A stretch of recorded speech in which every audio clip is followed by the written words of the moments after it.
itong desisyon ng ating Korte Suprema ay nagsasaad na ang isang kandidato ay maari magpatuloy bilang kandidato bilang Pangulo ng ating bansa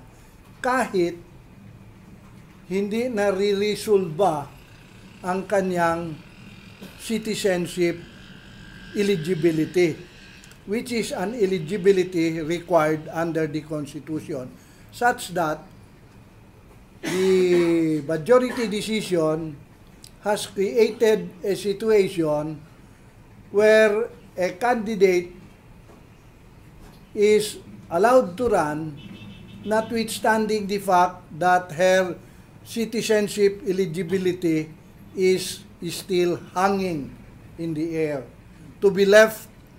for resolution possibly by the Presidential Electoral Tribunal if and when she wins and is elected to office in a proper co-warranto proceeding. Pero ang posisyon natin po sa COMELEC, yun ang iniiwasan natin, na bakit darating pa sa puntong ganon na ang isang hindi klaro ang kanyang eligibility on citizenship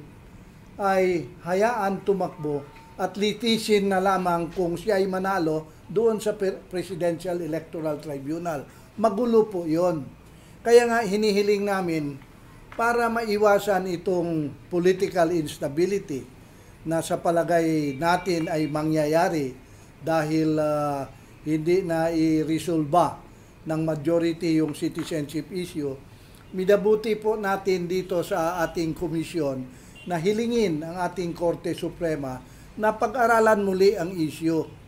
at magkaroon sila po ng tinatawag nating re-deliberation or re-voting para mapag-usapan uli yung citizenship issue na yon.